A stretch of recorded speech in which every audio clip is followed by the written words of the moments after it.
Welcome. You found a quiet place to let the day dissolve.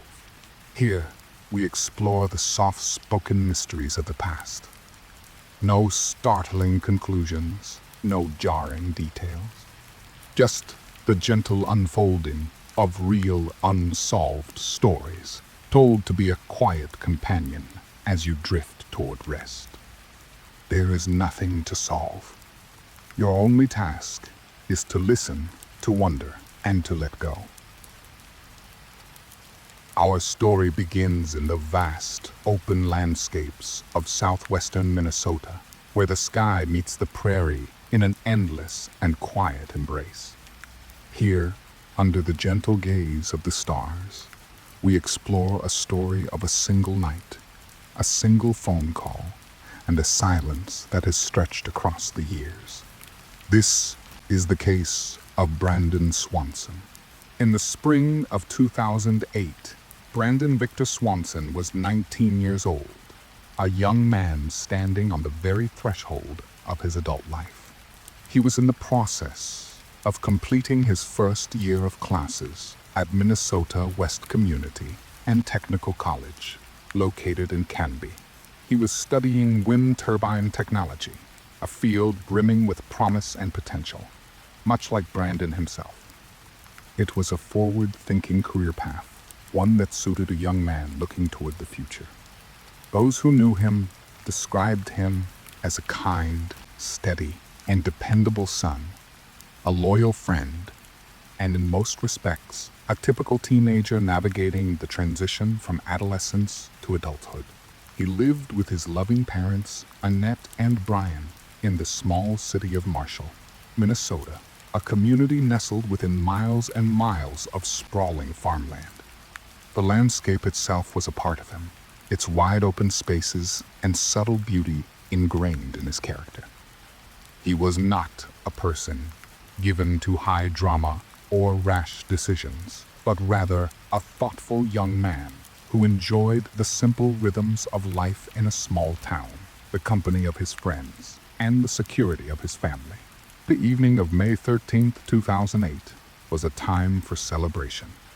The spring semester had finally drawn to a close, and the sweet freedom of the approaching summer was a tangible feeling in the air. To mark the occasion, Brandon drove his car, a green Chevrolet Lumina, to the nearby town of Canby to join some friends for a gathering. Later that same night, he made his way to another small party, this one at the home of a friend in Lind, a town situated even closer to his own home in Marshall. It was a night like many others, for a young person experiencing the first real freedoms of adult life. It was a night filled with laughter, camaraderie, and the feeling that time was a boundless ocean stretching out before him. There was nothing unusual about the evening, no reported arguments or strange encounters. It was simply a night of quiet enjoyment, a gentle bookend to a successful year of study. As the late hours of the night deepened into the early morning of May 14th, Brandon said his goodbyes and began the short and familiar drive home to Marshall. The route was a web of country roads he had traveled many times before, roads that were second nature to a young man raised in the rural Midwest. But on this particular night, in the deep and disorienting darkness, something went awry. While navigating the gravel roads, Brandon made an unfortunate turn, and his car slipped off the edge of the road, becoming stuck in a shallow ditch. The vehicle was not significantly damaged, and thankfully, Brandon was completely unhurt. It was the kind of common, if deeply frustrating, mistake that could happen to anyone on the dark, unmarked country roads of the prairie. The moon was a sliver in the sky, offering little illumination, and the featureless fields on either side of the road could easily swallow the beams of a car's headlights, creating a sense of profound isolation. At approximately 1:54 in the morning, Brandon did what any of us might do in such a situation. He picked up his cell phone and called his parents. Annette and Brian answered, their sleep interrupted by the sound of their son's voice. Brandon explained what had happened in a calm and measured tone. He told them he had run his car into a ditch and that he needed them to come pick him up. His voice betrayed no sense of panic or fear. He was simply dealing with a problem, and he reached out to the two people he trusted most to help him solve it. He told his parents he was certain that he was on a road somewhere near the town of Lind. He could see the lights from a town in the distance, which he logically assumed were the lights of Lind, and he informed them that he was going to leave his car and begin walking toward them. His father, Brian, immediately told him to stay put with the vehicle, assuring him that it would be easier for them to find him if he stayed in one place.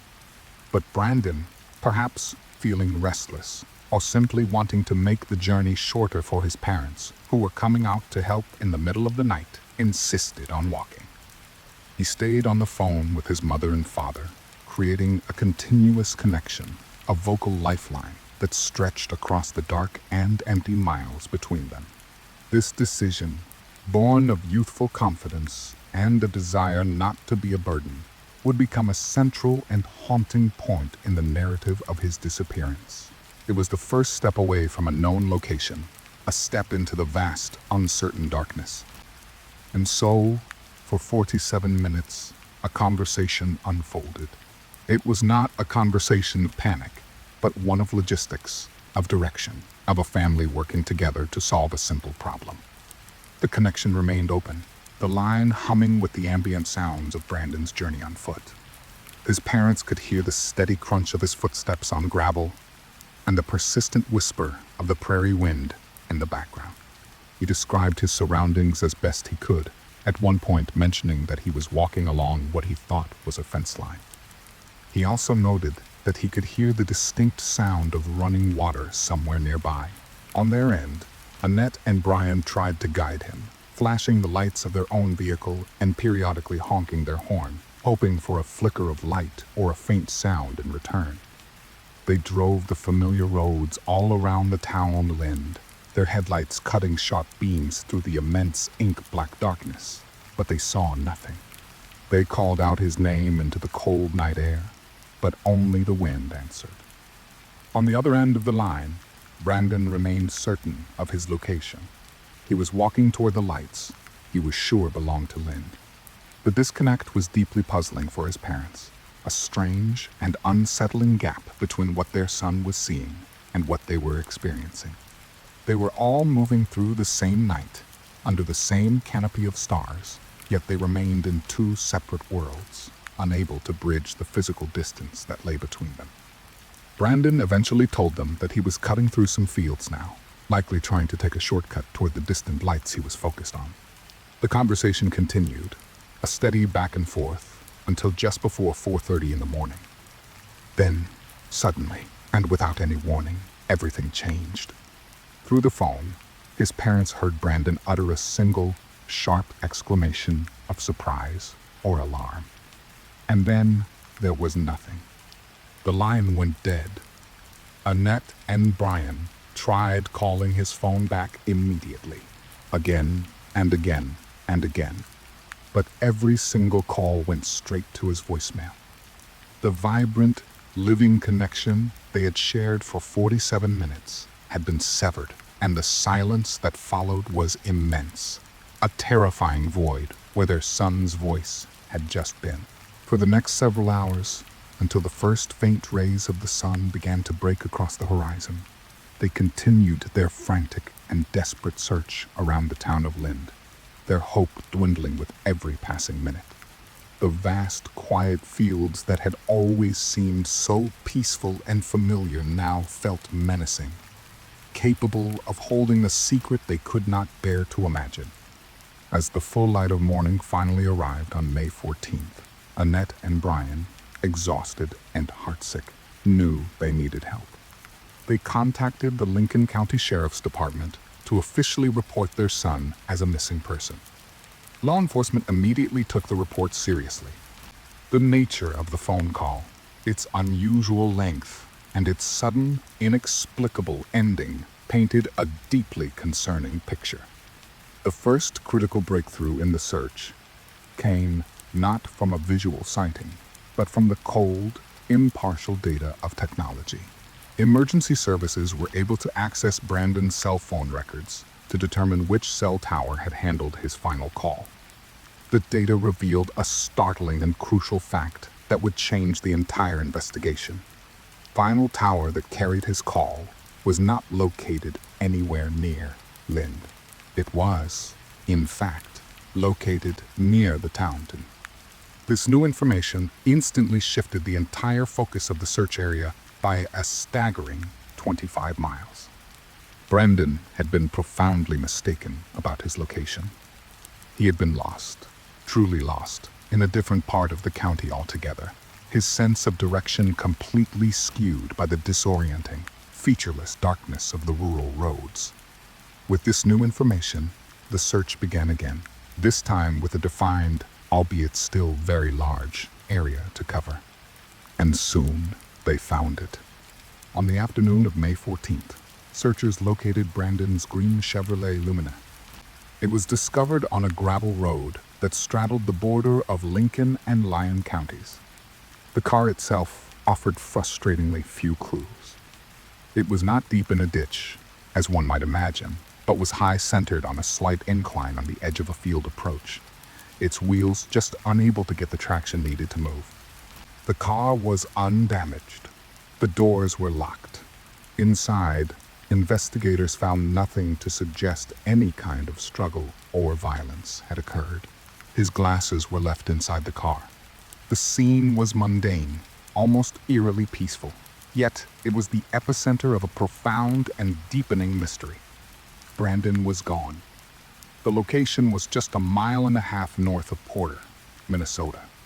The lights Brandon had been walking toward were likely the lights of Porter, or perhaps a local farmstead or an ethanol plant in the area. He had been walking, he thought, towards safety, but he had vanished somewhere along that lonely path. The discovery of the car allowed for a more focused ground search. Law enforcement, family, and hundreds of volunteers mobilized. K-9 units were brought in, dogs specially trained to detect human scent. A dog was given an item with Brandon's scent and began to track. The trail was strong. The dog led its handlers away from the car, following a path that was chillingly consistent with the story Brandon had told his parents on the phone. The scent trail followed the gravel road for a distance, then cut across a field and wound its way through the landscape. The trail led them past a derelict, abandoned farm, its windows like vacant eyes watching the search unfold. In total, the dogs followed this invisible thread of a life for an astonishing 3.5 miles. It was a phantom map of Brandon's last known movements. The trail eventually led to the muddy, sloping bank of a body of water, the Yellow Medicine River. And there, at the water's edge, the trail abruptly stopped. The dogs could not pick up the scent anywhere else. It was as if, at that very spot, Brandon Swanson had simply ceased to exist. The Yellow Medicine River, at that time in mid-May, was not a gentle stream. It was swollen and turbulent, running high and fast with the spring melt and recent rains. It was deep, cold, and murky, its powerful current capable of pulling anything or anyone under. Search boats were deployed, and the river and its banks were searched extensively for days and then weeks. But they found nothing. No sign of Brandon, no clothing, no indication that he had ever entered the water. In the agonizing weeks and months that followed, Brandon's parents, Annette and Brian, channeled their grief into action. They were frustrated by the initial policies that sometimes required a waiting period before an adult could be officially declared a missing person under endangered circumstances. They began a tireless campaign to change the law in Minnesota. Their advocacy was successful. In 2009, the state legislature passed Brandon's Law. This crucial piece of legislation requires that law enforcement begin an immediate investigation into the case of a missing adult if the circumstances of the disappearance are deemed suspicious or dangerous. It removed the arbitrary waiting period and has since helped countless other families by ensuring that no precious time is lost in the most critical hours of a search. It is a powerful and lasting legacy, a testament to his parents' enduring love. Years have passed since that spring night in 2008. The official searches have long since concluded, but the unofficial search has never truly ended. Brandon's family, friends, and a dedicated group of volunteers continue to conduct searches whenever the weather and conditions permit. They have walked countless miles of farmland, riverbanks, and wooded areas. The landscape of southwestern Minnesota is vast, dotted with old farmsteads, abandoned wells, and cisterns. The possibilities, while slim, still remain. Brandon's story did not fade into obscurity. Online communities, especially those focused on unsolved mysteries, began to dissect the timeline and the known facts of the case. The story appeared on television shows and podcasts, bringing his face and his story to a national audience. The haunting simplicity of the case, a young man on the phone with his parents, one moment and gone the next, resonated with millions. Strangers from around the world have studied the maps, discussed the scent dog trail, and offered their own theories, all in an effort to keep his memory alive and hope for a resolution alive. The theories themselves tend to fall into a few quiet categories. The most prominent, and the one supported by the scent trail evidence, is that Brandon accidentally fell into the swollen Yellow Medicine River. In the darkness, disoriented, and walking through unfamiliar fields, it is tragically plausible that he slipped on the muddy bank and was swept away by the powerful current before he could even cry for help beyond that one sharp exclamation. His remains could have been carried a great distance downstream, or become trapped somewhere deep beneath the surface, hidden from all searches. Another theory considers exposure or another accident on land. Perhaps Brandon never reached the river. It's possible he turned in another direction, became hopelessly lost in the fields, and succumbed to the cold of the night. Or perhaps he fell into an old, forgotten well or some other hazard hidden in the overgrown landscape of an abandoned farm. The area is so vast that such a place could easily be missed by search parties. The possibility of foul play is also considered, as it must be in any missing persons case. It is the theory with the least amount of evidence. There was no sign of a struggle at his car, and it seems unlikely that he would encounter a stranger with violent intent on a remote gravel road in the middle of the night, all while on the phone with his parents. Still, the idea, however remote, lingers in the background of the mystery. What remains is the echo of a 47-minute phone call, a conversation between a son and his parents that was, for a time, a beacon of connection in the dark. The mystery is held in that final, sudden silence. Today, the wind still sweeps across the open fields of Lincoln and Lyon counties. The Yellow Medicine River still flows on its steady, indifferent course.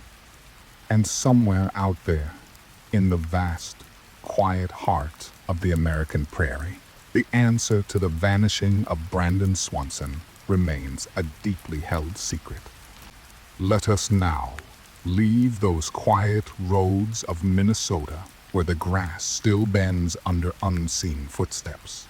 Let us drift gently westward to the misty shores of Oregon, where an old library in a sleepy town held its own secrets. One morning in 1999, its doors opened late, and behind a locked door inside, the past remained untouched, except for one shelf that was never the same again. Our journey now takes us to the Pacific Northwest, to a small coastal town in Oregon, nestled between dense, evergreen forests and the moody expanse of the ocean. The town, which we will call Port Blossom, was known for its quiet streets, its tight-knit community, and its historic public library. The library was the town's heart, a beautiful old building made of dark timber and river stone, smelling perpetually of old paper, wood polish, and the faint, salty air that drifted in from the sea. It was a sanctuary for the town's dreamers, its scholars, and its lonely souls. And for more than 30 years, its keeper was a man named Arthur Pike. Arthur was as much a fixture of the library as the books themselves. In the autumn of 1999, he was 68 years old, a man of gentle habits and quiet disposition. He had never married and had no children, dedicating his life almost entirely to the world of words and the community he served. He was known for his meticulous nature. The books were always perfectly aligned. The card catalog was flawlessly maintained, and the library's doors were locked with unwavering precision at 8 o'clock every evening. Arthur lived in a small apartment above the library, a convenience that allowed him to be its constant, watchful guardian. He was a man who thrived on order, on the predictable, comforting rhythm of his daily life. His world was one of carefully curated silence and the soft rustle of turning pages. Townspeople would recall how he knew the location of every book by heart, how he would leave bookmarks in volumes he thought a specific person might enjoy. He was not just a librarian, he was the town's custodian of stories. The morning of October 12th, 1999, began with a subtle break in this routine. The library, which always opened its doors at precisely 9 in the morning, remained closed. At first, no one thought much of it. Perhaps Arthur was feeling unwell. Perhaps he had simply overslept. A rare but forgivable lapse for a man of his age and consistency. But as the morning wore on, and the doors remained locked, a quiet concern began to ripple through the small town. The mail carrier, a woman named Clara, who had a brief, pleasant chat with Arthur every morning, noticed the mail from the previous day was still in the slot. A member of the town council, who had an early meeting at the library, found his knocks unanswered. The silence from the building felt heavier than usual, not peaceful, but empty. By 11 o'clock, the town's sheriff, a calm and methodical man named Ben Carter, was called to the scene. He too had known Arthur for decades and found the situation deeply uncharacteristic. Standing before the grand, locked doors of the library, he felt a growing sense of unease. With the permission of the town council, and in the presence of a few concerned townspeople, Sheriff Carter made the decision to force entry. A locksmith was called, and with a series of quiet clicks, the heavy oak door swung inward, breaking the seal on the morning's silence. The main reading room was just as it should be. The chairs were tucked neatly under the long oak tables. The morning light streamed through the tall, arched windows, illuminating dust motes dancing in the air. There was no sign of a disturbance, no hint of chaos. The air was still and quiet, holding the familiar, comforting scent of the library. But Arthur was nowhere to be seen. Sheriff Carter called his name, his voice echoing in the high-ceilinged room, but there was no reply. He and a deputy began a systematic search of the building. They checked the main floor, the children's wing, and the small kitchenette where Arthur made his tea. Everything was in its proper place. Their search then led them to a heavy, iron-bound door at the back of the library. This door led to the archives, a section of the library that was not open to the public.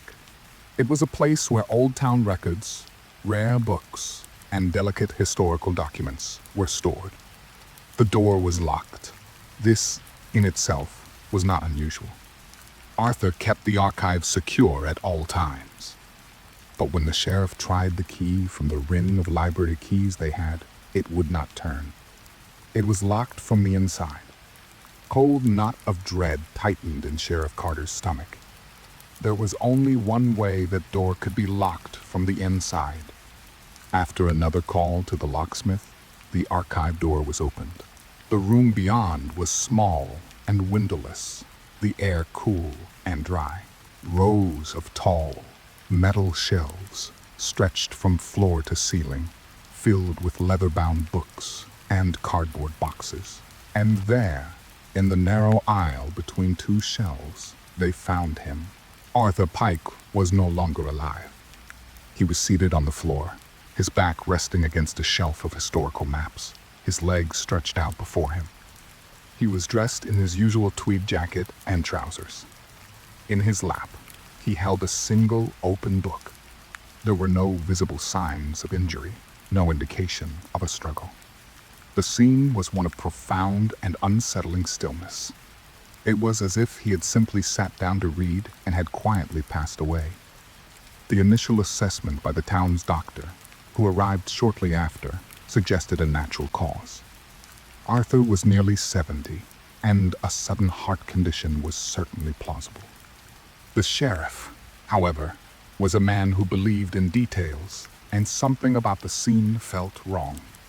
The archive room was meticulously organized, a testament to Arthur's fastidious nature. But one thing was out of place. On the shelf, directly in front of where Arthur sat, a single book was missing from its designated spot. A small, handwritten label on the shelf read, "Local Maritime History, Volume 3. The space was empty. Yet the book in Arthur's lap was not Volume 3. It was a collection of poetry by Emily Dickinson. The case was officially ruled as death by natural causes, and the town of Port Blossom mourned the loss of its gentle librarian. The library was closed for a week, a silent tribute to the man who had been its soul. But for Sheriff Carter, the mystery of the locked room and the missing book lingered. Why would a man lock himself in a windowless archive to read poetry? And where was the maritime history book that should have been on the shelf? He began a quiet, unofficial investigation, speaking to the few people who knew Arthur well. He learned that Arthur had, in recent weeks, seemed more withdrawn than usual. He had been spending more and more time in the archives, telling people he was undertaking a project to reorganize the town's historical records. Weeks turned into months. A new librarian was hired, a cheerful young woman who did her best to fill Arthur's considerable shoes. The library returned to its familiar rhythm, but the story of Arthur Pike's final hours became a piece of local folklore, a quiet mystery whispered among the bookshelves. Sheriff Carter, in his spare time, continued to dig. He discovered that the local maritime history series was a collection of old, self-published books donated by one of the town's founding families decades ago. They were filled with shipping logs, fishing records, and personal journals from the town's early days in the 19th century. The real breakthrough came almost a year later, purely by chance. While helping to clear out the attic of an old town building that was being renovated, a city worker stumbled upon a dusty, forgotten box. Inside, among old tax records and forgotten correspondence, was the missing book, Local Maritime History, Volume 3. Tucked inside its pages was a small, folded piece of paper. It was a letter, written in a shaky, aged hand. The letter, dated from 1892, was a confession. It was written by a man who had been the town's first lighthouse keeper. In the letter, the man confessed to having deliberately caused a shipwreck to plunder its cargo, a crime that had resulted in the loss of several lives. The event had been recorded in the town's history as a tragic accident, a storm that had claimed a ship. This letter revealed the town's clean history was built upon a dark and terrible secret. Suddenly, the pieces of the puzzle began to fall into place for Sheriff Carter. Arthur Pike, in his meticulous reorganization of the archives, must have discovered this letter tucked away in the old history book. A man of deep moral conviction, a man who had dedicated his life to the truth held within books, would have been profoundly shaken. What would he have done with this information? To reveal it would be to tarnish the names of the town's founding families. and rewrite the very history he had so carefully preserved. To hide it would be to conspire in a lie that was over a century old. The locked room was not a place of quiet reading. It was a place of agonizing decision. The sheriff now believed that the immense stress of this discovery had been too much for Arthur's heart. He had locked himself in the archives, the heart of his ordered world, to grapple with a piece of history that was anything but orderly. He had removed the book, perhaps intending to hide or destroy it, to protect the town from its own past. In his final moments, overwhelmed by the weight of this secret, he had sat down, perhaps reaching for a book of poetry for comfort, and his life had quietly ended. The locked door was not a barrier to keep others out. It was a barrier to keep a terrible secret in. The mystery of the locked library was not one of foul play, but of a quiet man's confrontation with a loud and troubling past. The library, once a symbol of simple truths, now held a more complex story within its silent walls. Let us now drift away from the misty Oregon coast, leaving the scent of old paper and salt in the air. Our journey takes us eastward, inland to the rolling hills and deep green valleys of Kentucky. We travel back in time to the year 1967, to a small church where a young boy's voice filled the rafters with song. But one day, that voice fell silent, and the only sound that remained was the ceaseless murmur of the river that flowed just beyond the churchyard gate. We find ourselves now in the heart of Kentucky in the late summer of 1967. The air here is thick and sweet, with the scent of honeysuckle and damp earth, a heavy perfume that hangs in the humid evenings. Our setting is the small, devout town of Harmony Creek, a place defined by two central features: its pristine, white-steepled Baptist church, which stood as the town's moral and social anchor, and the Green River, a wide, slow-moving body of water that coiled around the town's edge like a sleeping serpent. The river gave the town its livelihood and its leisure, a place for fishing and Sunday picnics. But it also held a deep, unknowable power, its murky currents guarding secrets in the silted darkness of its bed. In this town of faith and water, of structured belief and untamed nature, we find the story of Samuel Dale. Samuel was 12 years old, a boy with a quiet demeanor and a remarkable, almost otherworldly gift. He was the lead soloist in the Harmony Creek Baptist Church Choir. When Samuel sang, his clear, unwavering soprano voice seemed to rise effortlessly, filling the sanctuary, quieting the rustle of programs and the coughs of the congregation. It was a voice that seemed older than the boy himself, full of a pure, uncomplicated emotion that could bring tears to the eyes of the most stoic farmers. He was a serious boy, with thoughtful, dark eyes and a shy, fleeting smile that rarely appeared but was treasured when it did. He was not one for the rough and tumble games of other boys his age, finding their noise and chaos unsettling. Instead, he found his joy in music, in the structured beauty and mathematical precision of the hymns he sang, and in the quiet, paternal approval of his parents and the church's pastor, Reverend Thomas Miller. Samuel's life was a simple, predictable melody played out between home, school, and the polished wooden pews of the church. He was the kind of child who noticed small things, the way light filtered through the stained glass depiction of the Good Shepherd, the faint scent of wax from the altar candles, the worn, soft feel of the hymnal cover in his hands.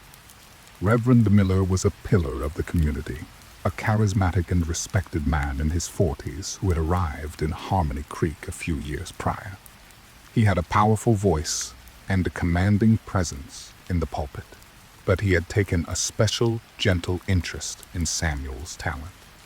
He saw the boy's gift as a divine blessing upon the entire town, a sign of Harmony Creek's righteousness. He nurtured this gift with extra, private lessons and prominent, challenging solos. Samuel, in turn, looked up to the Reverend with a kind of awestruck reverence, eager to please the man who gave his voice its sacred purpose.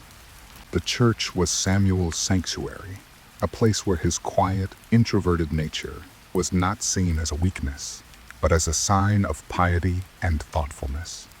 The river, on the other hand, was his place of quiet contemplation.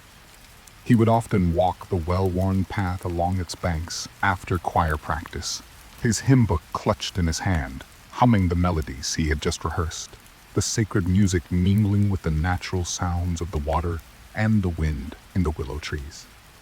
The river was a counterpoint to the church, a place of wild, untamed beauty that contrasted with the structured, man-made reverence of the sanctuary. On the evening of Wednesday, September 6th, 1967, the church was filled with the sound of the choir practicing for the upcoming Sunday service. The tall, arched windows were open to the warm evening air, and the sound of their blended voices, with Samuel soaring above them all, drifted out into the twilight, a peaceful and familiar sound in Harmony Creek. After the practice concluded around 7:30, the children began to disperse, their laughter and chatter briefly filling the churchyard before they scattered to their respective homes for supper. Samuel was among them. He said his goodbyes to his friends and to Reverend Miller, who gave him a paternal pat on the shoulder and a word of praise for his singing that night. Several of his friends saw him turn not toward his home, but toward the familiar, dusty path that led down through a small grove of trees to the riverbank. It was the last time anyone ever saw him. When Samuel did not return home by 8 o'clock, his mother, Eleanor, began to worry. At first, it was a small, nagging thought. Perhaps he had stopped to talk to a friend. But it was not like her son to be late. He was a creature of habit, a boy who followed the rules and understood his mother's anxieties. She called the homes of a few of his friends, her voice calm, not wanting to betray the small seed of panic that was beginning to sprout in her heart. But none of them had seen him since they left the church. She called her husband David, who was working a late shift at the local mill. Hearing the tremor in her voice, he came home immediately. Together, they drove to the church. The building was dark and silent, locked up for the night. They walked the path down to the river, their flashlights cutting weak, trembling beams into the oppressive darkness. They called their son's name, their voices sounding small and thin against the vast, quiet landscape. The only reply was the gentle lapping of the water against the muddy bank and the ceaseless, indifferent chirping of crickets in the tall grass. By 10 o'clock, the panic had become a cold, hard certainty that something was wrong. They contacted the county sheriff. The search began that very night. A small-scale effort at first, with the sheriff and a few deputies using their heavy official flashlights to scan the riverbank and the dark, swirling surface of the water. As the hours passed and the night deepened, the search grew. Word spread through the town's telephone lines, a ripple of alarm passing from house to house. Soon, dozens of men from the church and the community arrived, their faces etched with concern, their work boots muddy. They walked the riverbank for miles, in both directions, their lantern beams cutting frantic, sweeping patterns across the dark water. Reverend Miller was there, his strong, commanding voice, now strained with worry, helping to organize the search parties, his presence a comfort to some and a source of quiet unease for others. The next morning, the sun rose on a town transformed by fear and uncertainty. The search intensified, becoming an official, large-scale operation. Boats were brought in to drag the river, their heavy metal hooks pulling methodically through the murky depths. The river, which had always been a source of life and recreation for the town, now seemed like a malevolent entity, a suspect in the disappearance of their beloved choir boy.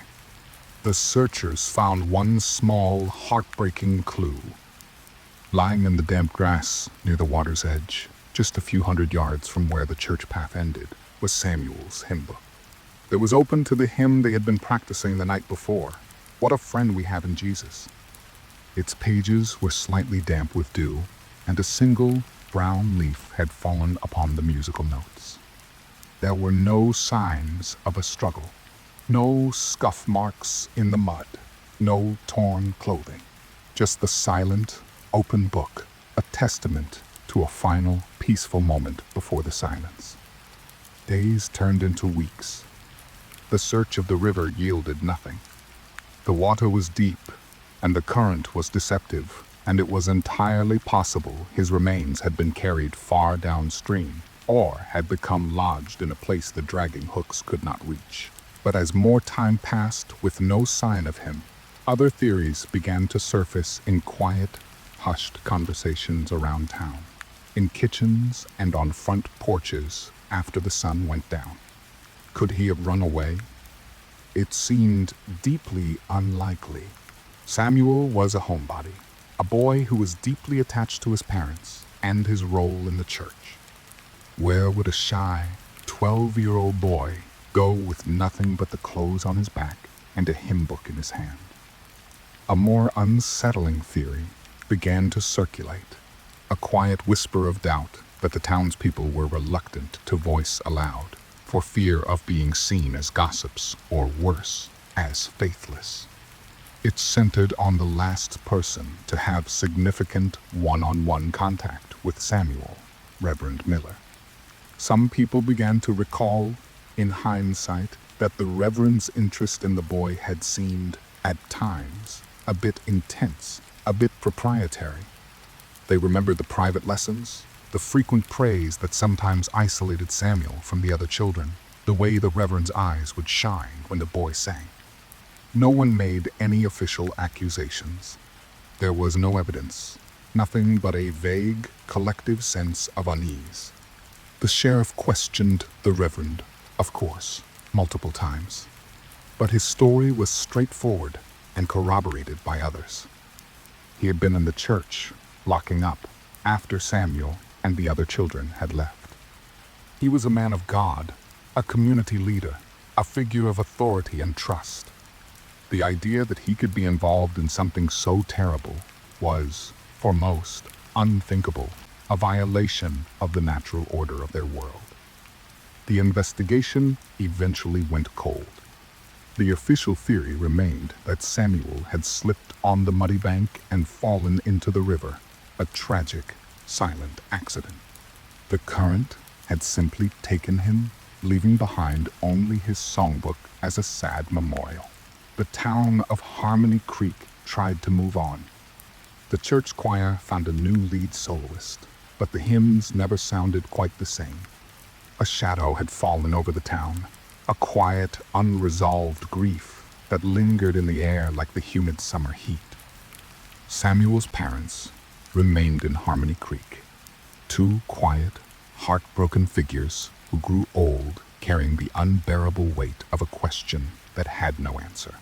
Reverend Miller, a few years later, eventually transferred to a different church in another state, a move that, for some, reignited the old, unspoken suspicions for a time, before they too faded back into the realm of quiet, sorrowful speculation.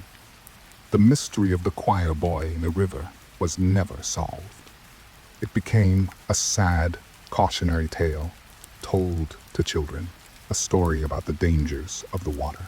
But for those who were there, in 1967, it was more than that. It was the story of a beautiful, clear voice that was suddenly and inexplicably silenced, its final note hanging forever in the warm, heavy air of a Kentucky evening. The river keeps its secrets, and the truth of what happened to Samuel Dale is one of them, buried deep in the silent, flowing darkness. Let us pull away from the river's edge, from the lingering echo of a hymn that was never finished. We travel north and forward in time to the rocky coast of Maine. Our destination is a small town in the year 2004, A town that woke up one morning to the smell of fresh bread, as it always did. But this morning was different. The bakery door was unlocked. The ovens were still warm, but the baker was gone, leaving behind only the scent of his last creation and a silence that was anything but sweet. We journey now to the rugged, windswept coast of Maine, to a small fishing village we'll call Granite Harbor. It was a town that lived by the rhythms of the tide and the seasons. In the year 2004, the heart of the town's morning ritual was a small, unassuming shop called the Daily Bread.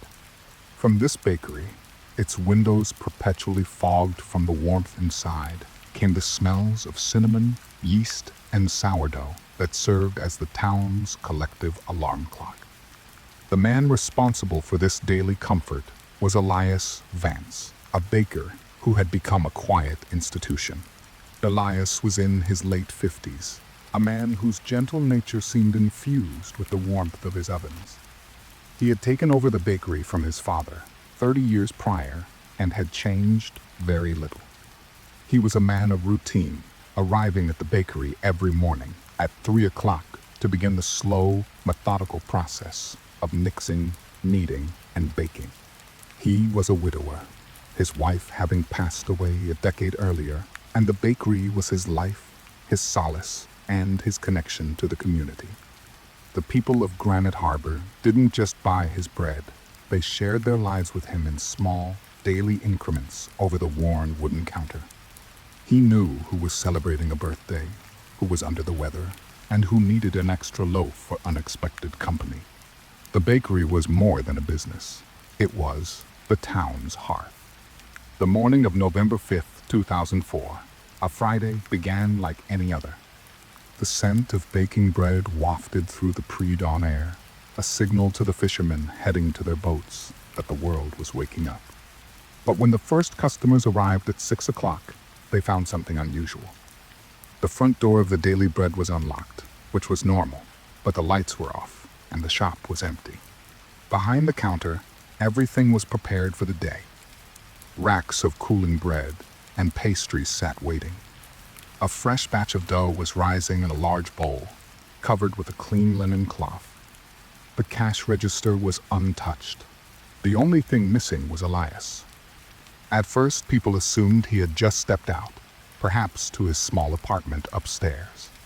But as minutes turned into an hour, a sense of unease settled over the small crowd of regulars gathered outside. One of them, a retired fisherman named Silas Croft, a lifelong friend of Elias, decided to check the apartment. He went around the back and up the creaking wooden stairs, calling out his friend's name. The apartment door was also unlocked. Inside, everything was neat and tidy. The bed was made. A book lay open on the nightstand. There was no sign of Elias. The local police chief, a woman named Maria Gallo, was called. She knew Elias well, as everyone in Granite Harbor did. The scene at the bakery was deeply perplexing. It was not a crime scene in any conventional sense. There was no sign of a robbery, no violence, no struggle.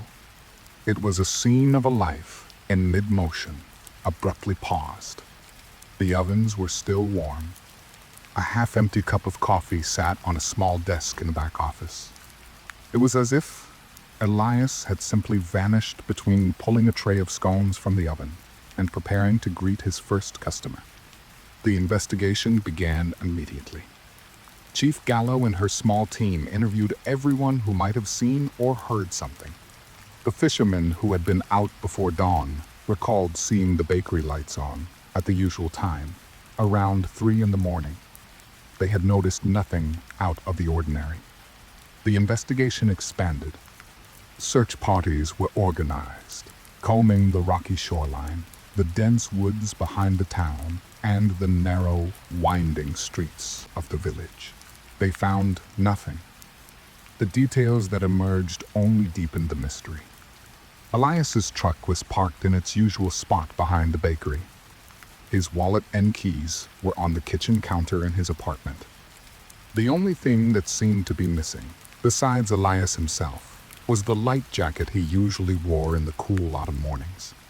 This suggested he had perhaps stepped outside for a moment, but where could he have gone? Theories began to form, whispered over coffee in the town's diner. Had he suffered a medical emergency and wandered off in a state of confusion? It was possible, but his doctor reported he was in good health for his age. Could he have chosen to walk away from his life? This seemed the most unlikely of all. Elias was a man rooted in his community, a man who found deep contentment in his daily work. He had no known troubles, no financial problems, no secret life. His existence was as open and honest as the bread he baked. The most persistent theory, and the one that haunted the town, involved the sea. Granite Harbor lived and died by the ocean, and its residents knew its power and its dangers. Elias, though a baker, loved the sea. He would often take short walks along the cliff path, just south of town before the sun came up, a quiet ritual to clear his head before the busy day began. Had he gone for his walk that morning and slipped on the slick, damp rocks, falling into the cold, churning water below? It was a plausible and tragic scenario. The Coast Guard searched the waters for days, but the currents along the Maine coast are strong and unpredictable. If he had fallen in, his remains might never be found. The bakery remained closed, its windows dark, the familiar scent of bread replaced by a cold, empty silence. Town's morning ritual was broken, and its heart felt a little colder. The case of the baker, who went quiet, never produced a single piece of concrete evidence to explain his disappearance. It remains a story of a morning when everything was in its right place, except for the one person who gave the place its soul. The bread dough, left to rise on the counter, eventually collapsed, a quiet, poignant symbol of a life's work left unfinished. Let us now leave the scent of bread and salt on the Maine coast. We travel south and inland, back to the heart of the Midwest, to Indiana in the year 1975.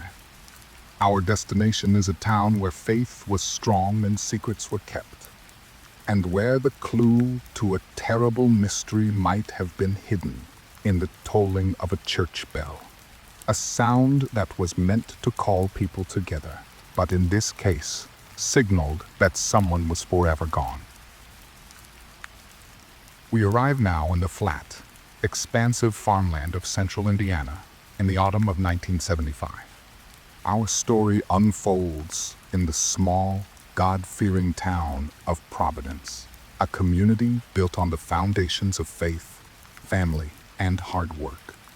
Life in Providence was measured and predictable, revolving around the changing seasons, the planting and the harvest, and the Sunday services at the town's centerpiece, the old Trinity Lutheran Church. The church was a proud, Gothic structure of gray stone, with a tall, imposing steeple that housed a single, heavy bronze bell. This bell was a part of the town's voice. It rang for weddings, it tolled for funerals, and it called the faithful to worship every Sunday morning, its deep, resonant tone rolling for miles across the cornfields. The keeper of the church, and in many ways, the keeper of the town's conscience, was Pastor John Albright. He was a man in his 60s, with a stern but kind face, a man who had christened, confirmed, and counseled nearly everyone in town. Assisting him was a young woman named Sarah Jenkins. Sarah was 22 years old, a quiet and devout girl who had grown up in Providence. She was the church secretary, a role she performed with a gentle and unassuming efficiency. She organized the church bulletins, managed the Sunday school schedules, and, most importantly, she was the one entrusted with the task of ringing the church bell. Every Sunday morning, precisely at 10:30, Sarah would climb the narrow, winding wooden staircase into the belfry and pull the thick, worn rope sending the bell's call out across the town. Sarah was known for her punctuality. She was a creature of habit and deep responsibility. Her life was simple and revolved almost entirely around the church and her family. She lived with her elderly mother in a small, neat house just a few blocks from the church. She was not one for socializing or late nights. Her world was one of quiet service and unwavering faith. On the morning of Sunday, October 19th, 1975, the town of Providence awoke to a crisp, clear autumn day. The fields were golden, ready for the final harvest. Families dressed in their Sunday best and began to make their way to Trinity Lutheran. But as 10:30 approached, a strange silence hung over the town. The church bell, which should have begun its familiar, resounding call, did not ring. 10:30 came and went. Then 10:35. The silence was noticeable, a break in a rhythm that had been constant for generations. People standing on the church steps looked up at the steeple, a sense of mild confusion rippling through the gathering crowd. Pastor Albright, who had been in his study preparing his sermon, emerged, his face clouded with concern. He had assumed Sarah was already in the belfry, as she always. He asked the assembled churchgoers if anyone had seen her that morning. No one had. Her mother, sitting in her usual pew near the front, began to look worried. Sarah had left the house at her usual time, just after 9 o'clock, to come to the church and prepare for the service. The pastor, along with a few of the church elders, went to look for her. They checked her small office. Her coat was hanging on a hook, and her handbag was on the desk. The bulletin she had prepared for the service was stacked neatly, ready for distribution. Everything appeared normal. They then went to the base of the belfry stairs. The small, heavy wooden door was slightly ajar. Pastor Albright called her name up dusty stairwell, but there was no answer. With a growing sense of foreboding, he and one of the elders, a farmer named George, began to climb. The stairs were steep and narrow, spiraling up into the darkness of the steeple. When they reached the belfry, a small, open-air chamber with the great bronze bell hanging in its center, they found a scene that would haunt the town for decades. The belfry was empty, but on the floor, next to the thick, heavy bell rope, was a single, small, black button. It was the kind of button from a woman's coat, and on the dusty floor, there were faint scuff marks, as if something heavy had been dragged. Of Sarah Jenkins, there was no trace. The Sunday service was canceled. The state police were called in. The church, a place of sanctuary and peace, was suddenly a crime scene. The investigation began with a quiet intensity. The button found in the belfry was identified by Sarah's mother as having come from the black wool coat Sarah had been wearing that morning. The coat itself was missing. The scuff marks on the floor were examined, but they were too indistinct to provide any clear clues. The police questioned everyone in the congregation. They tried to piece together a timeline. Sarah had left her home around 9. She had arrived at the church, gone to her office, and then, at some point, had gone up to the belfry. What had happened in that silent, dusty space? The belfry offered a panoramic view of the town and the surrounding fields. Had she seen something from up there? Something she was not meant to see? The investigation turned to Sarah's life, but it was a life with no apparent shadows. She had no known enemies, no secret romantic entanglements. She was a good, quiet girl. However, as detectives dug deeper, a few quiet rumors began to surface. Some of the younger members of the church spoke of a man, a stranger, who had been seen in town a few times in the weeks leading up to Sarah's disappearance. He was not from Providence, and he seemed to have no connection to anyone there. He had been seen parked in his car near the church on a few occasions. No one knew his name. Another more disturbing line of inquiry focused on a quiet conflict within the church itself. There had been a series of small thefts from the collection plate over the past several months. It was not a large amount of money, but it had been a source of quiet concern for Pastor Albright and the church council. Sarah, in her role as secretary, would have been aware of the discrepancies. Had she discovered the identity of the thief? Had she confronted that person in the belfry that morning? The search for Sarah Jenkins was one of the largest in the state's history. Hundreds of volunteers, police officers, and even the National Guard scoured the endless miles of cornfields surrounding Providence. They searched barns, abandoned farmhouses, and dragged local ponds and quarries. They found nothing. It was as if she had been plucked from the top of the steeple and had vanished into the crisp autumn air. The town of Providence was never quite the same. The silence of the church bell that one Sunday morning seemed to linger for years. Another person was eventually appointed to ring the bell, but for many, its tone was forever changed.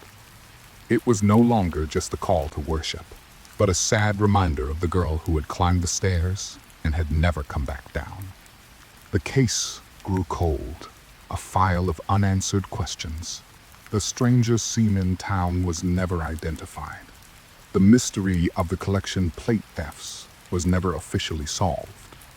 The most enduring theory is that Sarah, in the quiet solitude of the belfry, either confronted or was confronted by someone she knew, someone from within her own community. The button torn from her coat suggests a struggle. The scuff marks suggest she was taken from that place against her will. The church, the very symbol of safety and sanctuary in her life, had become the scene of her disappearance. The bell that was her responsibility fell silent at the very moment she was in the greatest peril, its silence the only clue it could offer. Let us now leave the quiet fields of Indiana, where the wind still whispers through the corn, carrying the ghost of a silent bell. Our journey takes us to the far west, to the dramatic landscapes of British Columbia, Canada. We travel back in time to the year 1986, to a place of stunning natural beauty, a park surrounding a deep, cold lake. It was the perfect spot for a family picnic on a summer afternoon, until a shadow fell, and a day that began with laughter ended with a question that would echo across the mountains for years to come. Our travels now take us north, across the border, into Canada, to the lush, mountainous landscape of British Columbia. It is the summer of 1986. Our destination is Cultus Lake Provincial Park, a place of breathtaking natural beauty, just a short drive east of Vancouver. The park is dominated by its namesake, Cultus Lake, a large, deep, and glacially fed body of water. Its waters are a stunning turquoise in the summer sun, but they are also profoundly cold, even in the warmest months. The lake is surrounded by dense forests of Douglas fir and western red cedar that climb the steep slopes of the surrounding mountains. It was, and still is, a popular destination for families seeking a respite from city life, a place for swimming, boating, and picnicking. Our story centers on the Coleman family, a typical suburban family from Burnaby, a suburb of Vancouver. There was Michael, the father, a quiet and hard-working accountant in his early 40s. There was his wife, Jessica, a warm and energetic stay-at-home mother. And there were their two children, 6-year-old Emily and 8-year-old Leo. They were a close-knit family who loved the outdoors, and a trip to Cultus Lake was one of their favorite summer traditions. On Saturday, August 2nd, 1986, the Colemans packed their station wagon with a cooler full of sandwiches, a blanket, and a collection of beach toys. The weather was perfect, a clear, sunny day with a light breeze. They arrived at the park around noon, and found a perfect spot at a picnic area known as Entrance Bay, one of the most popular and family-friendly beaches on the lake. The area was bustling with other families. The air was filled with the sounds of children's laughter, the sizzle of barbecues, and the gentle splash of water against the shore. After they finished their lunch, the children, Emily and Leo, were eager to play. Their parents watched them as they ran along the edge of the water, chasing each other and throwing stones into the lake. Michael and Jessica laid back on their blanket, enjoying the warmth of the sun, keeping a relaxed but watchful eye on their children. The beach was crowded, a safe and open space. The children were never more than 50 or 60 feet away from them. Around 2:30 in the afternoon, Leo and Emily asked if they could go to the playground, which was located just behind the beach area, a short walk up a grassy slope. The playground was clearly visible from where their parents were sitting. Michael told them they could go, but that they had to stay together and stay where he could see them.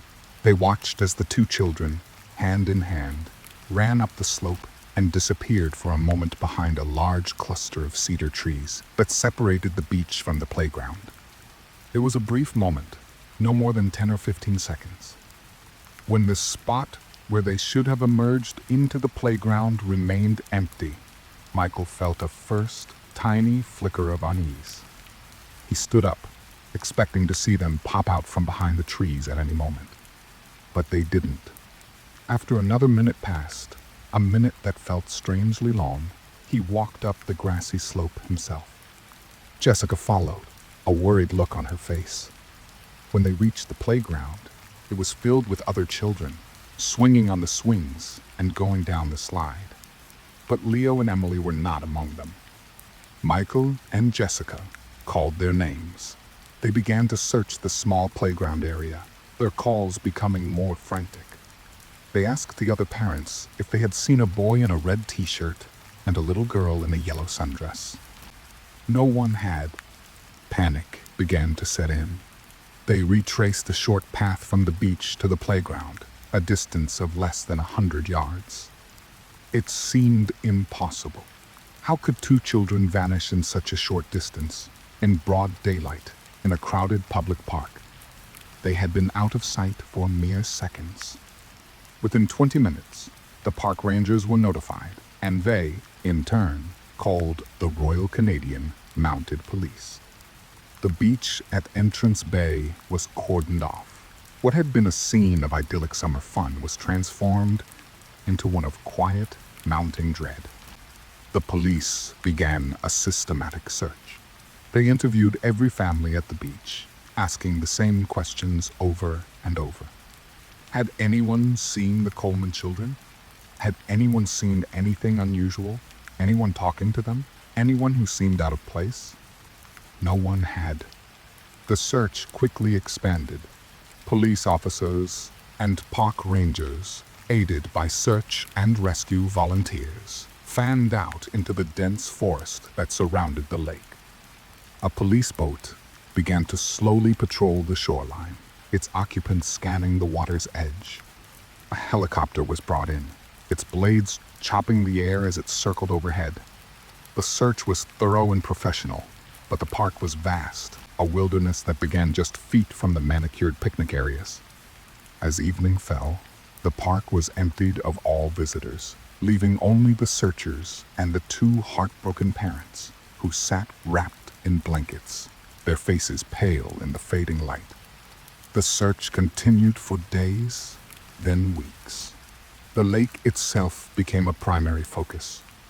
Had the children, instead of going to the playground, somehow doubled back and gone into the water? The lake was deep and dangerously cold. But the family had been on the beach for hours, and the children had shown no interest in swimming, content to just play at the water's edge. Divers were sent into the cold, dark water, their lights cutting feeble beams into the murky depths. They found nothing. The investigation explored every possible avenue. Was this a kidnapping? It was a terrifying possibility. But there was no ransom note, No witnesses who saw the children being led away. The path to the playground was open and visible from many points on the beach. It seemed impossible that someone could have taken 2 children without being seen. Police looked into the family's background, a standard but painful procedure. They found nothing. The Colemans were a normal, loving family, with no enemies and no secrets that could explain such a tragedy. The case of the picnic at Cultus Lake became a chilling local legend, a story that served as a stark reminder of how quickly a perfect day can turn into an endless nightmare. The disappearance was so baffling, so complete, that it defied all logical explanation. There were no clues, no witnesses, no answers. Just a space of a few seconds, a small cluster of trees, and then an empty playground. The official investigation eventually wound down, but for Michael and Jessica Coleman, the search never ended. The prevailing theory, and the one held by police, is also the most heartbreaking in its lack of closure. It is believed that the children were taken by a stranger, an opportunistic predator who saw a moment of perfect, tragic timing. This person would have had to act with incredible speed and stealth, grabbing both children in the few seconds they were concealed by the trees and disappearing with them into the dense forest that pressed in on all sides of the park. It was a crime of almost impossible chance, but in the absence of any other evidence, it remains the most likely, if still speculative, explanation. Playground at Entrance Bay is still there. Families still spread their blankets on the grass, and children still laugh as they run towards the swings. But for those who know the story, a quiet shadow hangs over that beautiful place. It is the shadow of 2 children who ran off to play on a sunny afternoon and, in the blink of an eye, vanished from the world, leaving behind only a question that the mountains and the deep, cold lake have never answered. Let us now travel far from the cool, green mountains of the north. Our journey takes us deep into the American South, to the humid pine forests of Alabama. We go back in time to the year 1951, to a small, isolated town where a man's secrets were thought to be as solid as the houses he built. But one day, he disappeared, leaving behind a half-finished wall and a mystery that was hidden in plain sight in the very grain of the wood he left behind. Our story now takes us to the deep south, to the piney woods of rural Alabama in the early summer of 1951. The air here is heavy with the scent of pine sap and damp soil, and the days are long and slow.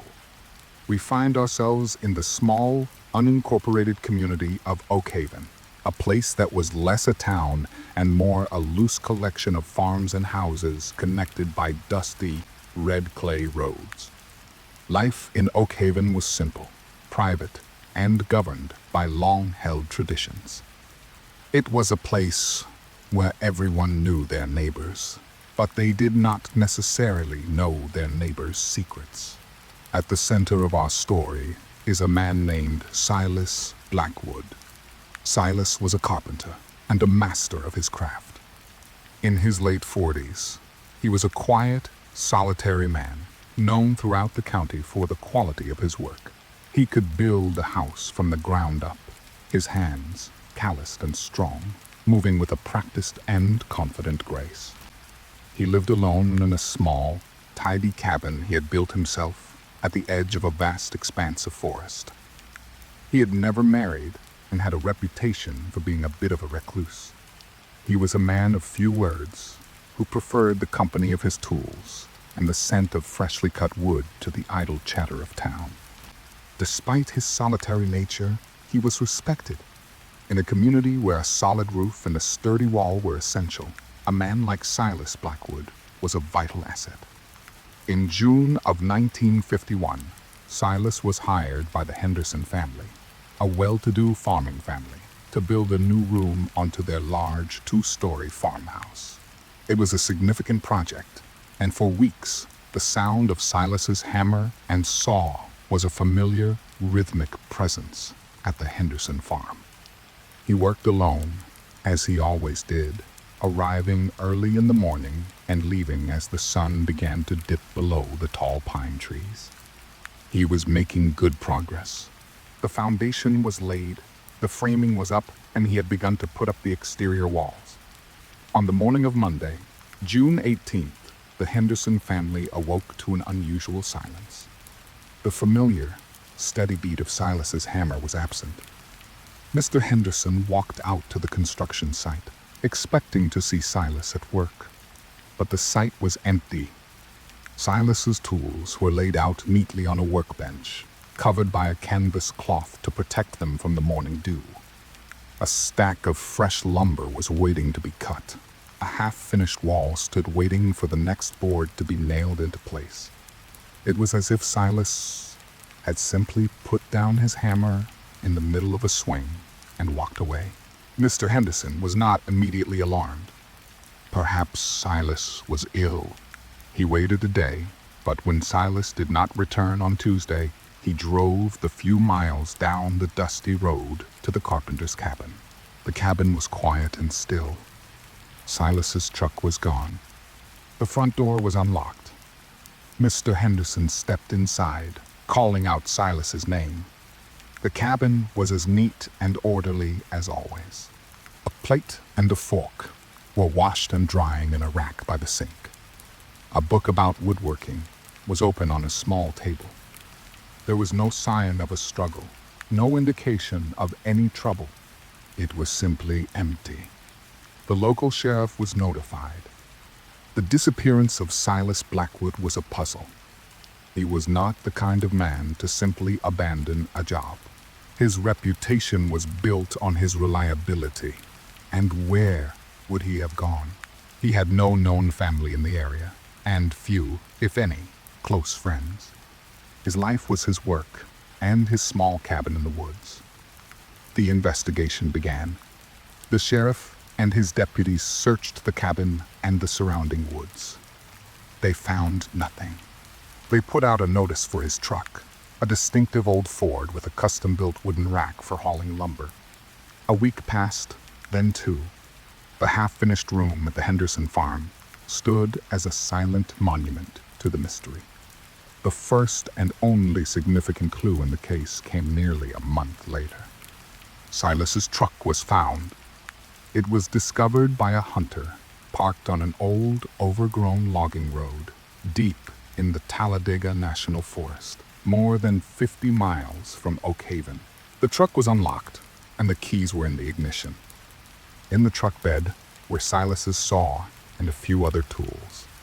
There was no sign of Silas. The area was searched extensively, but the forest was vast and dense, a wilderness that could easily hide a man forever. With the discovery of the truck, the theories about Silas's disappearance began to change. Had he simply decided to leave his life behind, to walk off into the forest and live as a hermit? For a man as solitary as Silas, it seemed strangely plausible. But why abandon his truck and his valuable tools? A darker theory began to take hold. Silas was known to be a man who saved his money. He didn't trust banks, and it was widely rumored that he kept his life savings, a considerable sum for the time, hidden somewhere in his cabin. Had someone found out about the money, robbed him, and taken him out to the forest to ensure his silence? The sheriff searched the cabin again, tearing up floorboards and looking for any secret hiding place. They found nothing. If there had been money, it was gone. The case eventually grew cold. The half-finished room at the Henderson farm was completed by another carpenter. Silas Blackwood's cabin was sold, and his tools were auctioned off. The memory of the quiet carpenter began to fade, becoming just another local story.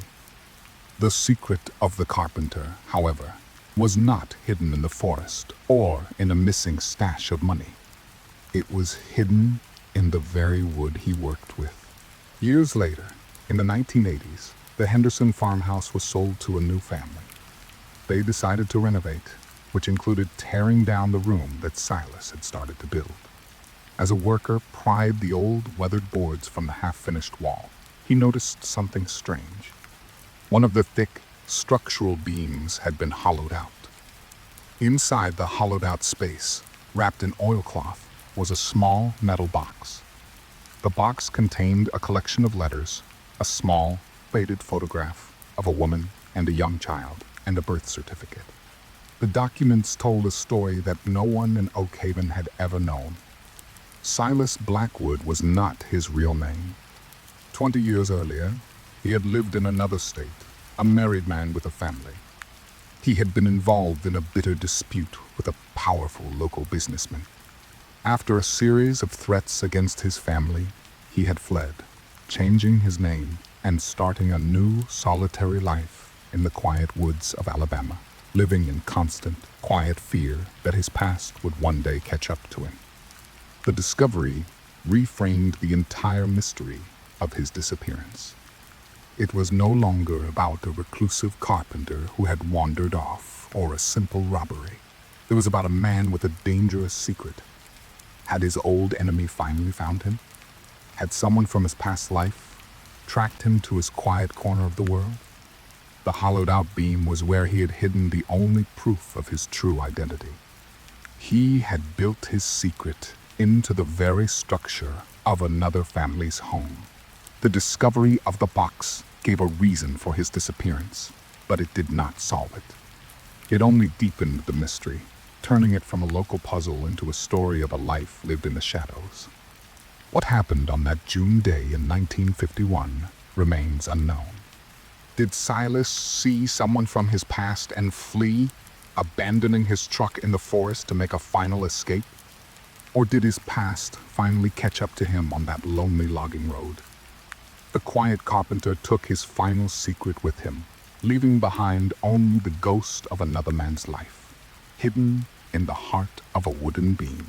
Let us leave the quiet, pine-scented woods of Alabama and the story of a man who built his life around a hollow space. We travel north again and forward in time to the vast, open plains of Iowa. We arrive in the year 2011 at a remote farmhouse on a cold winter morning. Inside, the coffee was still hot, the television was on, but the house was silent, and the person who lived there had vanished, leaving behind a scene of ordinary life, frozen in a moment of profound and unsettling mystery.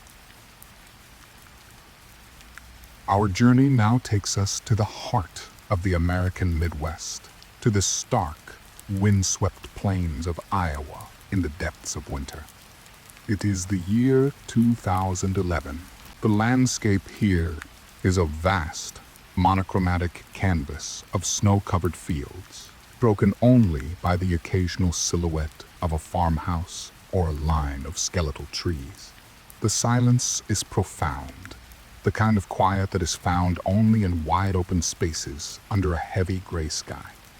Our story unfolds in one of these isolated farmhouses, a small, well-kept home at the end of a long gravel driveway, miles from the nearest town. The house belonged to a woman named Evelyn Hayes. Evelyn was 72 years old, a widow who had lived in the house for more than 50 years. She had raised her children there, and after her husband passed away, she had chosen to stay deeply attached to the home and the land her family had farmed for generations. She was a woman of routine and resilience, accustomed to the solitude of farm life. She was known for her independence, her sharp mind, and her daily phone calls to her daughter, who lived in a nearby town. On the morning of Tuesday, January 25th, 2011, a heavy snow was falling. Evelyn's daughter, Sarah, tried to call her mother around 9 o'clock, as she did every morning. But there was no answer. She tried again a few minutes later, and then again. Each call was met with the same unanswered ringing. It was unusual. Her mother was always home in the mornings, especially when the weather was bad. After an hour of trying with no success, a knot of worry began to form in Sarah's stomach. She decided to make the 30-minute drive to her mother's house to check on her. The drive was slow and treacherous on the snow-covered roads. When she finally turned onto her mother's long driveway, she saw that it was unplowed, covered in a fresh, undisturbed blanket of snow. There were no tire tracks, neither coming nor going. Her mother's car was in the garage. She parked her own car and walked to the back door, which the family always used. She found it unlocked. She stepped inside, calling out, "Mom?" The house was warm and quiet. The television in the living room was on, its volume turned down low, casting a flickering blue light into the dim room. In the kitchen, the scene was one of ordinary, interrupted morning life. A pot of coffee was on the warmer, and when Sarah touched it, it was still hot. A single mug, half full of coffee, sat on the kitchen table, a faint wisp of steam still rising from it. Next to the mug was the morning newspaper, folded open to the crossword puzzle, with a few words filled in. Evelyn's reading glasses were lying on top of the paper. Her purse was on the counter, and her winter coat and boots were in the closet by the door. Sarah searched the small house. Every room was neat and tidy. Her mother's bed was made. There was no sign of a struggle, no indication of anything amiss. The only thing missing was Evelyn herself. It was as if she had been sitting at her kitchen table, drinking her coffee and doing her crossword, and had simply evaporated into the air. Sarah called the county sheriff's department. The responding deputy was as baffled as she was. The scene was deeply unsettling in its normality. The undisturbed snow outside meant that no one had entered or left the house since the snow had started late the previous night. Evelyn's car was in the garage. Her essential belongings, her purse, her coat, her boots were all in the house. How could she be gone? The investigation began in earnest, but it was hampered by the weather. The heavy snow continued to fall, burying any potential tracks or evidence. When the weather finally cleared, search teams, including neighbors on snowmobiles, scoured the vast, empty fields surrounding the farmhouse. They searched the barns, the silos, and the outbuildings. They found nothing. The police explored every possible theory. Had she suffered a medical event, perhaps a stroke, and wandered out into the snow in a state of confusion without her coat or boots? It seemed almost impossible to imagine someone doing that in the bitter cold of an Iowa winter, but it could not be ruled out. The searchers looked for any sign of a person having walked out into the fields, but the blanket of snow was pristine. Had she been met with foul play? Had someone been hiding in the house, waiting for her? This seemed equally unlikely. The house was in a remote, isolated location. It was not the sort of place where a random crime would occur. And again, the undisturbed snow was a powerful witness. If someone had taken her, how did they leave without leaving a single track? The investigation turned to Evelyn's life. She was a well-liked woman with no known enemies. Her finances were in order. There was no one who stood to gain from her disappearance. The mystery only deepened. The still hot coffee and the half-finished crossword puzzle became the central, haunting images of the case. They spoke of a life in progress, a morning routine that was stopped in a single, inexplicable moment. The case of the still hot coffee remains one of Iowa's most baffling unsolved mysteries. No new evidence has ever surfaced. Evelyn Hayes was declared legally passed away years later, but her daughter has never given up hope for an answer. The farmhouse at the end of the long gravel road is a silent testament to a life that was there one moment and gone the next. The most logical explanation, though one with no evidence to support it, is that Evelyn did, in fact, walk out of her house that morning, for a reason no one can fathom, into the blinding snow, and was quickly overcome by the elements. Her remains buried deep beneath the drifts to be discovered, only by the spring thaw. But no discovery was ever made. The fields keep their secrets, and the truth of what happened to Evelyn Hayes is one of them, lost somewhere in the vast, white silence of a winter morning. Let us leave the cold, open plains of Iowa and the quiet mystery of a warm cup of coffee in an empty house. Our journey takes us back in time to the year 1970 and west to the state of Nebraska. Our destination is a small city and a grand old movie theater where a young woman bought a ticket for a show she would never see, leaving behind a single enigmatic clue that was not a clue at all, a ticket for a future that never arrived. We travel now to the heartland of America, to the state of Nebraska, in the cool, crisp autumn of 1970. The air held the scent of dry leaves and distant harvests.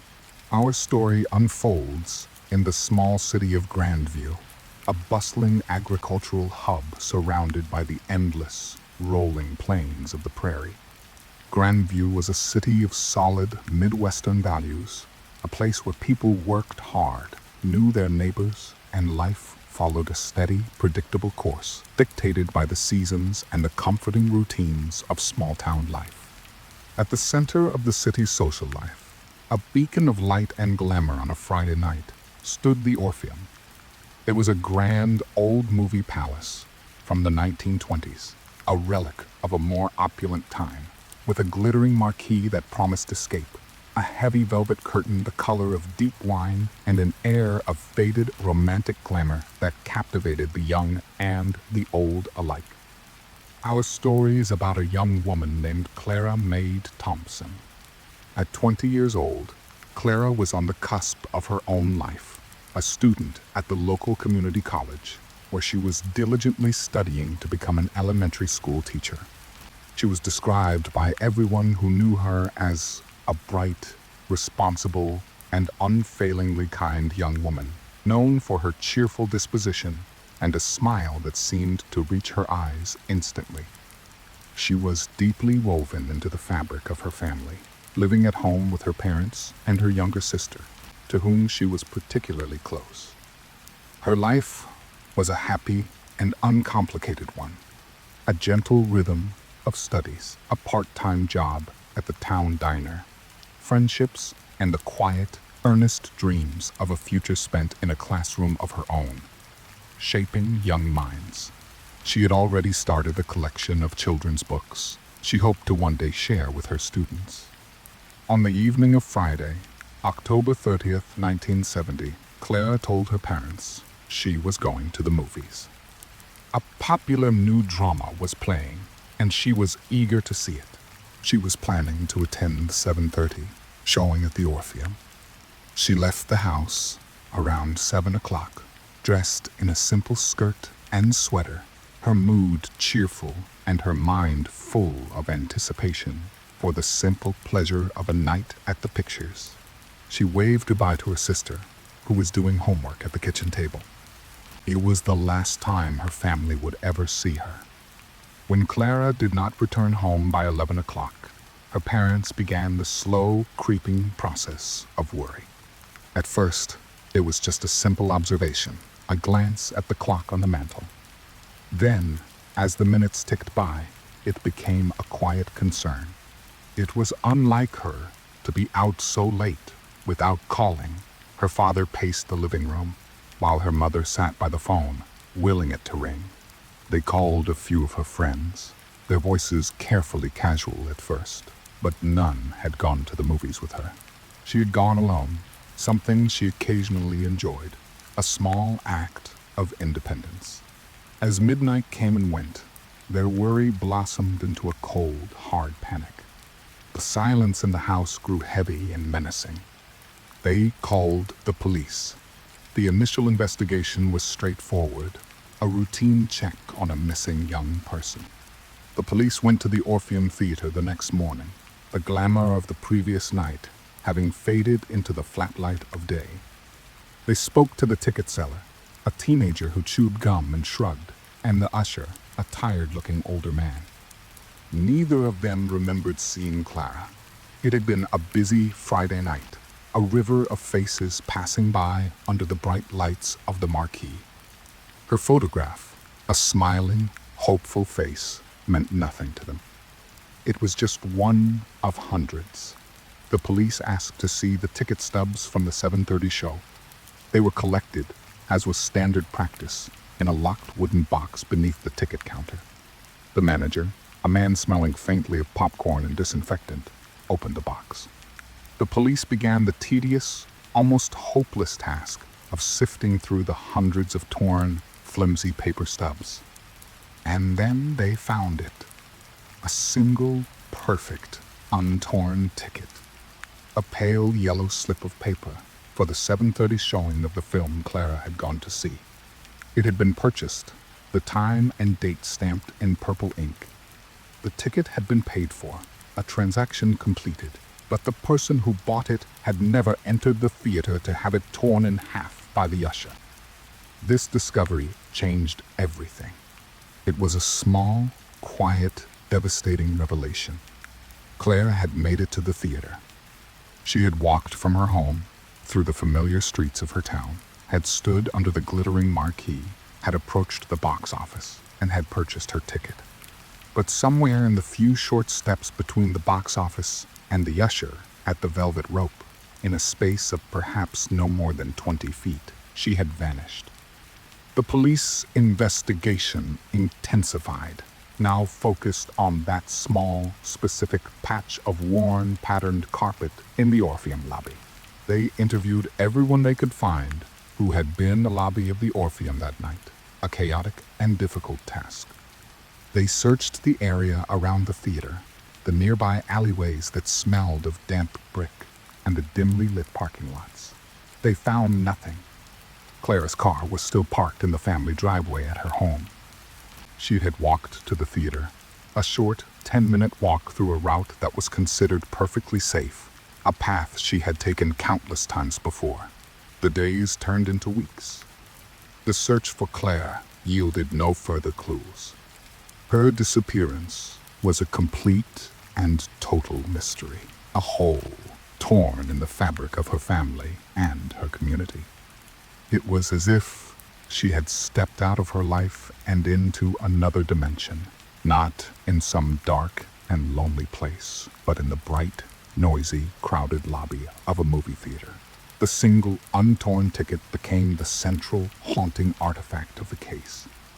It was passed around the police station, an object of intense speculation. It was more than a clue. It was a symbol of a future that had been purchased but never claimed. It spoke of an evening's entertainment that had turned into a lifetime of sorrow for her family. The yellow slip of paper represented the last known moment of her independent life, the final act she completed before she was gone. Theories circulated through the town, whispered in the aisles of the grocery store and over cups of coffee at the diner where Clara had worked. Had she been abducted in the lobby? It seemed impossible. The lobby was crowded with people, a noisy, chaotic space. How could someone take a young woman against her will, without anyone noticing a struggle, without anyone hearing a cry? Had she met someone she knew in the lobby? Someone who had lured her away with a smile and a quiet word? This seemed more plausible. Perhaps she had run into a friend or an acquaintance from school and had made a last-minute change of plans, deciding to go somewhere else with them. But if that were the case, why had she never been seen again? And who was this person? The police interviewed all of her known friends and acquaintances. None of them had seen her that night. The police explored the possibility that she had run away, that she had staged her own disappearance. But the more they learned about Clara, the less sense this made. There was no reason for her to do so. She was happy. She was doing well in school. She had a loving family. She had plans for the weekend. She had taken nothing with her. No clothes, no money from her bank account. Her last paycheck from her part-time job at the diner, money she had earned and was proud of, was still waiting for her. unclaimed. The case of the theater ticket that wasn't remained open for years. A cold case file that grew thicker with reports, but no closer to a conclusion. It was a file filled with speculation and no evidence. Clara's family never gave up hope, but as the years turned into decades, the hope for her safe return faded, replaced by a quiet, aching need for answers that would never come. Her room at home was kept just as she left it for years, a silent, heartbreaking museum of a life interrupted. The Orpheum Theater, the grand old palace that held the first and last scene of the mystery, was eventually torn down in the 1990s, replaced by a modern, characterless multiplex. With its destruction, the physical space where Clara vanished was erased forever, burying the secret under new concrete and steel. But the story of Clara Maid Thompson lingered, a ghost in the memory of the town. The most likely scenario, and the one that the police quietly came to believe, was that Clara was the victim of a crime of opportunity. They believed she was targeted by a predator, someone who saw a young woman alone and took advantage of the noise and confusion of the crowded lobby to approach her. Perhaps he was charismatic, not threatening, convincing her to step outside for a moment, into a quiet alley or a waiting car with a promise or a lie. Once she was out of the public eye, he had overpowered her. It was a theory with no proof, no suspect, and no confession. It was just the most logical explanation for an illogical and impossible event. The untorn ticket remains the only tangible piece of the mystery. It is a small, fragile piece of paper that represents a life interrupted, a story that stopped before the main feature even had a chance to begin. The truth of what happened to Clara Maid Thompson in the lobby of the Orpheum Theater on that autumn night in 1970 is a secret that was never revealed, a final scene that was never shown. Let us now leave the plains of Nebraska and the mystery of a ticket to a show that was never seen. We travel east to the old, historic towns of New England. Our final destination is a small city in New Hampshire in the year 1993. We go to a place with a proud old clock tower, a landmark that was a symbol of the town's order and history. But for a time, a strange and silent figure watched the town from that high perch, a watcher whose presence was a quiet, unsettling prelude to a mystery that began when he was no longer there. Our final story takes us to the heart of New England, to a small, picturesque city in New Hampshire we will call Atherton. It is the year 1993. Atherton was a city proud of its history, its colonial-era buildings of weathered red brick, its tidy town square, and most of all, its magnificent old clock tower. Clock Tower was part of the old City Hall, a beautiful granite structure that stood as the city's unshakable center, catching the morning light and holding the last rays of sunset.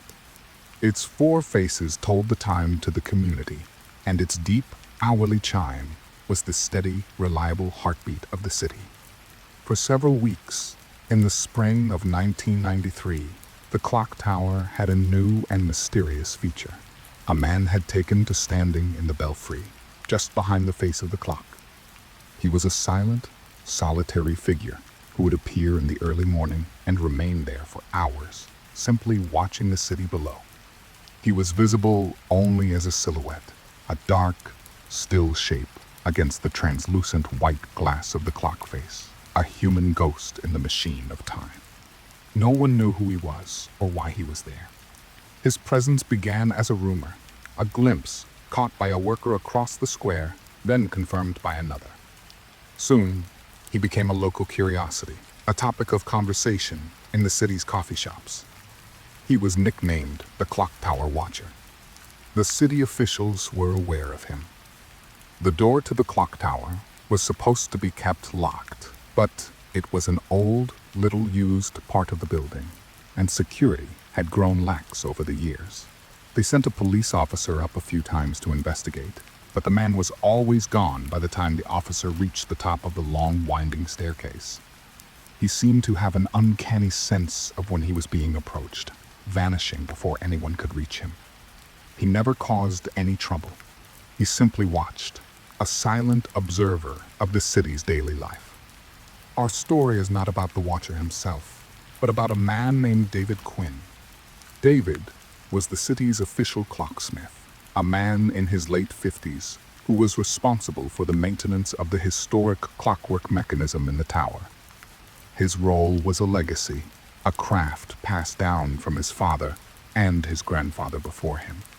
He was a quiet, meticulous man who understood the clock, not as a machine, but as a living thing. He was one of the few people who had a key to the clock tower, and he went up once a week on Wednesday afternoons to perform a ritual of winding and oiling the complex array of brass and iron gears and heavy weights. For him, this was a quiet communion with his family's past and the city's history. On Wednesday, May 12, 1993, David Quinn went to perform his weekly duty. He was seen by a secretary in the city hall entering the small arched door at the base of the tower around 2 o'clock in the afternoon. He offered her a polite nod, carrying his small worn leather toolkit. It was a routine so familiar, it was almost invisible. But that evening, David Quinn did not return home. His wife, Helen, began to worry as the evening deepened, and his chair at the dinner table remained empty. She called his small workshop in the city, but there was no answer. She then called the city hall, but it was closed for the day. She called a few of his friends, but no one had seen him. Finally, with a growing sense of dread, she called the police. The police met a distraught Helen at the quiet, darkened city hall. They used a master key to open the door to the clock tower. David's car was still in the parking lot, sitting cold under the streetlights. They began the long climb up the spiral stairs, their flashlight beams cutting through the thick, dusty darkness. The air in the tower was still and cool, smelling of old stone and lubricating oil. When they reached the clockwork room, a large chamber just below the belfry that housed the intricate, beating heart of the clock, they found a disturbing scene. David's leather toolkit was lying open on the floor. A few of his specialized, delicate tools were scattered around it, as if dropped in a moment of haste or surprise. The heavy weights that drove the clock's pendulum were drawn all the way to the top, meaning the clock had been fully wound for the week. His work was done, but David Quinn was not there. They continued up the final, short ladder to the belfry, the airy chamber where the clock tower watcher had so often been seen. The belfry was empty. The 4 large open arches looked out onto the sleeping city below. The police searched the entire city hall building, from the dusty basement archives to the flat expanse of the roof. They found no sign of him. David Quinn, the man who knew the clock tower better than anyone, had vanished from inside it. The investigation was deeply puzzling. How could a man disappear from a locked tower in the middle of a busy city hall on a weekday afternoon? The police first considered the possibility of a terrible accident. Clockwork mechanism was a complex and powerful piece of machinery. Could he have gotten caught in the massive gears, or fallen from a maintenance ladder into a dark recess of the tower? But a thorough forensic examination of the mechanism and the room revealed no signs of an accident, no blood, no torn clothing, nothing to suggest a struggle with the machine he knew so well. The focus of the investigation inevitably and immediately turned to the mysterious clock tower watcher. Had David, on his weekly rounds, finally confronted the silent intruder? Had there been a struggle high above the city square? It seemed like the most logical explanation for his disappearance. The police redoubled their efforts to identify the watcher. They released a description of the silhouette to the public. No one came forward. And then, the most telling detail of all emerged. The watcher, who had been a consistent daily presence for weeks, was suddenly gone.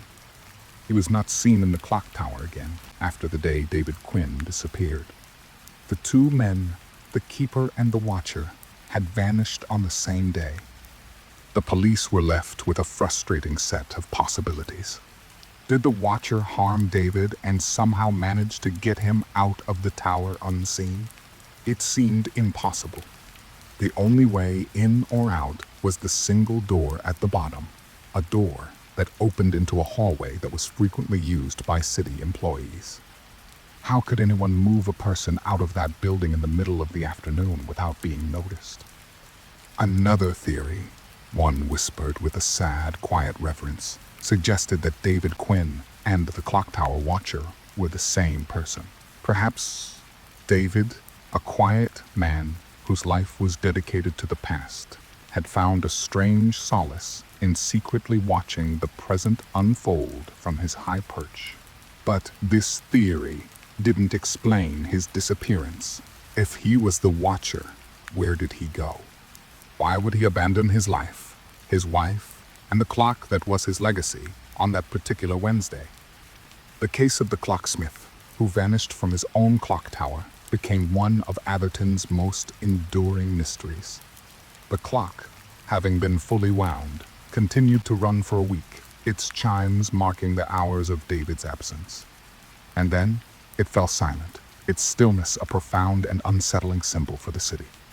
Another clocksmith was eventually hired, a man who spoke of a strange, cold feeling in the tower.